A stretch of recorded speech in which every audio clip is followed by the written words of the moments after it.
Salut à tous et à toutes, j'espère que vous avez la forme, c'est Camille Staller de Hacking SEO et aujourd'hui on se retrouve pour un nouveau tutoriel sur le scrapping. Donc vraiment pour vous initier au scrapping, on va voir directement ce que c'est, à quoi ça sert et qu'est-ce que ça nous permettra de faire par la suite. Alors on va utiliser Google Sheets pour ce tutoriel, vous pouvez également utiliser Excel, mais c'est pas exactement les mêmes fonctions. Donc moi je vous invite à aller sur Google Sheets, voilà c'est gratuit, c'est un outil Google à la manière d'Excel et qui fonctionne très bien, j'utilise très souvent. Donc on peut aller directement sur Google Sheets, vous tapez Google Sheets sur Google, vous vous connectez avec vos comptes Google et vous avez directement accès. Donc vous créez un document et là, une fois que vous êtes là, on va voir comment scraper du coup un site web, une page web. Alors qu'est-ce que le scrapping? C'est tout simplement le fait de récupérer différentes informations comme sur le balisage, comme sur les différents liens, les différents attributs qu'il y a sur un site, sur une page en question, et de voir du coup qu'est-ce qu'il faut améliorer sur un site. Donc que ce soit pour votre site perso, c'est intéressant de scraper votre site et de voir qu'est-ce que vous pouvez améliorer d'un point de vue SEO, ou pour des clients, si vous voulez faire des audits SEO, ça peut être un outil intéressant du coup à utiliser, surtout que c'est gratuit, je vous le rappelle. Alors du coup, pour scraper un site web, on va d'abord choisir l'URL à scraper. Donc là, pour exemple, je vais prendre le site d'Apple. Donc on va prendre l'URL de la page d'accueil du site d'Apple, on va le mettre en A1 du coup, copier-coller.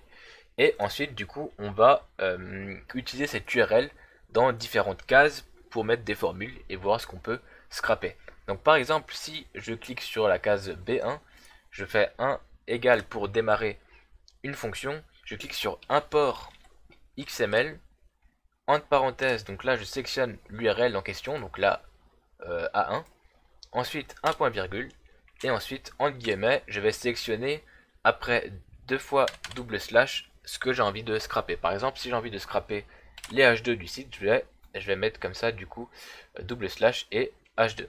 Je vais refermer les guillemets, je vais refermer la parenthèse et je vais cliquer sur entrée. Et là du coup qu'est-ce qui se passe? Google Sheet va scraper tout simplement tous les H2 qu'il y a sur cette page. Donc là on peut voir les différents H2 qui sont présents sur la page d'accueil de Apple.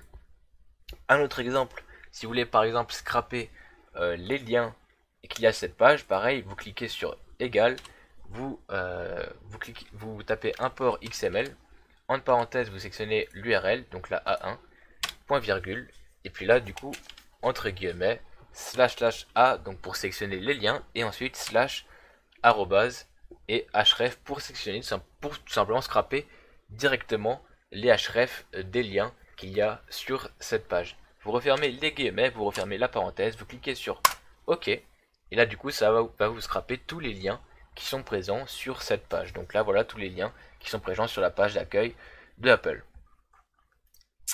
Un autre exemple encore que vous pouvez utiliser, c'est une autre fonction, donc c'est égal ligne. Ensuite entre parenthèses import XML. Ensuite entre parenthèses vous sélectionnez votre URL.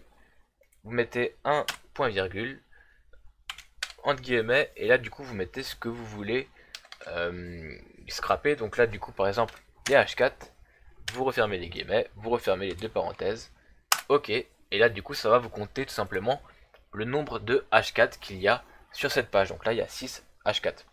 Donc voilà, donc si vous faites un tableau du coup bien structuré, par exemple vous mettez voilà H6, enfin H1, après H2, et qu'à chaque fois vous mettez la formule pour scraper, mais vous faites ça pour toutes les balises possibles sur un site, pour tous les attributs possibles, pour tout ce qui est possible à scraper tout simplement sur un site, et que vous mettez tout ça en place correctement, joliment, avec différentes couleurs, et ensuite vous avez juste du coup à changer l'URL de votre A1 et ça va automatiquement scraper toutes les options que vous avez mis dans les différentes cases.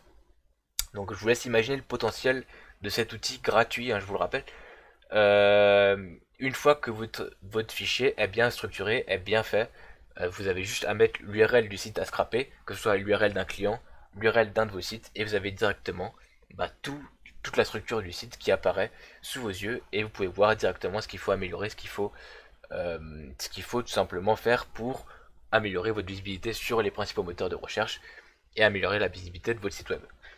Donc voilà pour cette petite astuce. Donc là je vais pas loin dans le scrapping, c'est vraiment la base. Je vous invite à aller faire des recherches, il y a plein de documents, vous pouvez même retrouver des tableaux déjà faits de Google Sheets que vous pouvez du coup directement télécharger et utiliser pour vos sites. Il y a vraiment pas mal d'informations là-dessus sur le net et je vous invite à utiliser cet outil quotidiennement pour vos sites. C'est gratuit, voilà, c'est quand même assez vite fait et ça peut vous servir, ça peut énormément vous servir. Voilà, donc c'était Camille Steller de Hacking SEO. J'espère que cette vidéo vous aura plu. Si c'est le cas, n'hésitez pas à mettre un pouce bleu.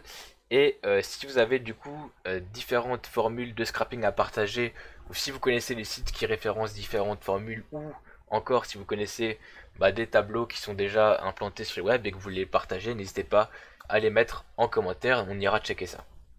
Je vous mets également quelques liens dans la description pour que vous alliez plus loin. Et moi je vous souhaite une très bonne journée, une très bonne soirée. Et puis je vous dis à la prochaine pour une prochaine vidéo. Ciao ciao.